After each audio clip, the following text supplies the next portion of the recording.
வைக்கிறாங்க. இப்ப ஸ்கூல் வரைக்கும் படிக்க வச்சாங்க, இப்ப காலேஜ் வரைக்கும் படிக்க வைக்கிறாங்க. இன்னும் நம்ம பிள்ளைங்க நிறைய சாதிக்க வேண்டியதெல்லாம் இருக்கு. பெண் பிள்ளைங்கன்னா டீச்சர் வேலைக்கு மட்டும் தான் போகணும், அதுதான் சேஃப்டியான ஒர்க் அப்படின்னு நம்ம நினைச்சிட்டு இருக்கோம். அப்படி இல்லாம பெண் பிள்ளைகளை எல்லா விதமான கவர்மெண்ட் ஜாப்ஸும் ஆண்களுக்கு நிகரா பெண் பிள்ளைகளையும் படிக்க வச்சு எல்லா திறமையிலும் எல்லா துறைகளையும் சாதிக்க வைக்கணும். ஒர்க் ஃப்ரம் ஹோம் ஆப்பர்ச்சுனிட்டிஸ் நிறைய லேடிஸ்க்கு இருக்கு. சோ கேர்ள்ஸ் காலேஜ் வரைக்கும் படிக்கிறத டிஸ்கரேஜ்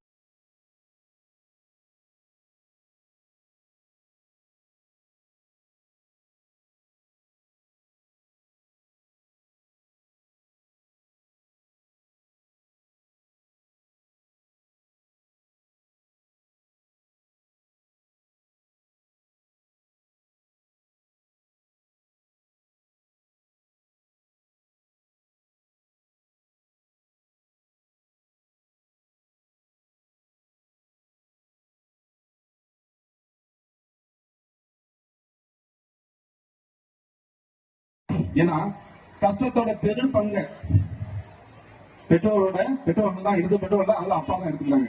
என்னன்னு கேட்டீங்கன்னா தன்னோட குழந்தைகள் நல்லா படிக்கணும், நம்ம தான் கஷ்டப்படுறோம், நம்ம குழந்தைங்க நல்லா இருக்கணும், இருக்கையெடு கட்டாவது பிள்ளைங்க நல்லா படிக்க வச்சணுங்கிறத படிக்க வச்சு ஒரு நல்ல அந்தஸ்து கொண்டு வரணுங்கிறதுல அப்பா முனைப்பா இருப்பாங்க.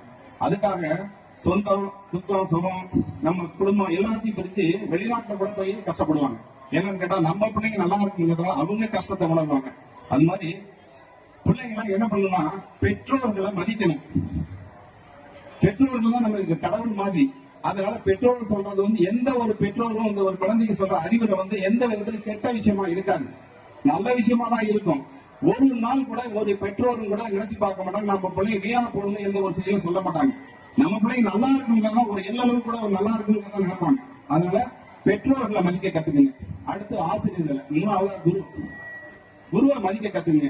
குரு அவங்களுக்கு என்னமோ செய்யறமோ இது இல்ல, நீங்க நாளைக்கு வளர்ந்து பெரிய ஆளானாக்கா அந்த குருவுக்கு தான் மதிப்பு. கேட்டா என்னோட ஸ்டூடெண்ட் பெருமையா சொல்லிடுவாங்க, என்னோட ஸ்டூடெண்ட் இந்த பாருங்க ஐஏஎஸ் இருக்கான், என்னோட ஸ்டூடெண்ட் ஐபிஎஸ் இருக்கான், என்னோட ஸ்டூடெண்ட் கவர்மெண்ட் ஸ்டாப்ல இருக்கான் அப்படின்னு பெருமையா சொல்லிக்கிற ஒரே கௌரவத்தை கொடுக்கறது அந்த பிள்ளைங்க தான். அதுல குரு தான் 3வது இடத்தை பிடிக்கிறாங்க. கடவுள் எப்பவுமே கடவுள் நம்பிக்கை உள்ள இறைவன் நம்பிக்கை உள்ளவங்களுக்கு இறைவன் எப்பவுமே துணையா இருப்பாங்க. அந்த துணைங்கிறத 4வது தான் அந்த இறைவனோட அருள் கிடைக்கும். அப்படிப்பட்டதுல பிள்ளைங்களுக்கு பெற்றோர்கள் நல்ல ஒரு முக்கியத்துவத்தை கொடுத்து அவங்களோட நேரத்தை வீணடிக்காம நல்ல வழியில செயல்படுத்த வைங்க. அதிகபட்சமா இந்த செல்போனை பயன்படுத்துறதுக்கு நீங்க இடம் கொடுக்காதீங்க. ஏன்னு கேட்டீங்கன்னா அது அவங்களோட கண்ணுக்கும் பாதிப்பு, அதே சமயத்துல அது